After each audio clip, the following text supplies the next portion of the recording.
Jau labvakar.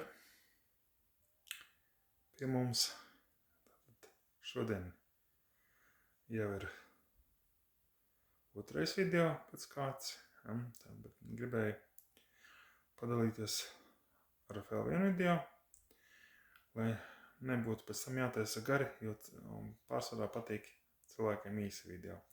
Tāpēc es arī dodu priekšroku īsiem video, tad es uzreiz varu pastāstīt ar detaļām, ko pats iepazīstos remonta laikā. Tad šodien un vakar tad ir pielikts stūris, klēdes durvīm, jauns slēdes šeit, pabeigta šī siena, tad logam gaidam dēli pasūtījām, lai var pabeigt aplodes.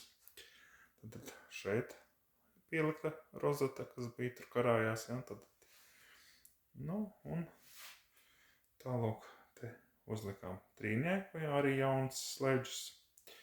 Šeit ir tas pabeigtās. Uzlikām kaķīšiem dvielīti, pagaidām netīrs, tāda būtu palodzēm.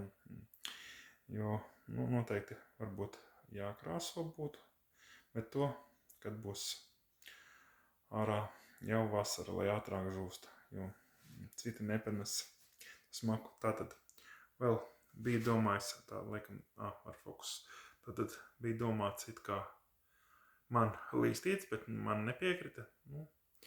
Citā istabā es vienkārši nolaidu silikonu, bet tas bija ķēpīgi iepriekš, tad tagad nolīmēju krāsotāju lentu, un tas diezgan ātri, man bija šaurā diezgan, un vienīgais viņu jāņem lēnām nost, jo savādāk šis materiāls virskārta plīst nost kā papīrs, ja ātri.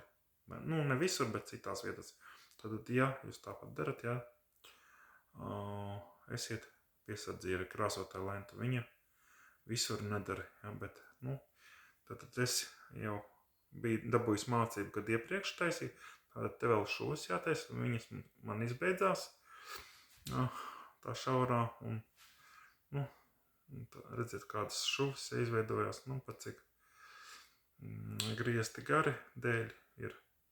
Kādi ir tirgošanā, mēs gribējām tā kā visā mājā, tāpat nebūtu piec. Tas īsumā viss, pieliku kronšteņus jau aizkariem, pat cik nosilikonēju. Tas īsumā viss. Jauku vakaru, kam rītu, kam dienu.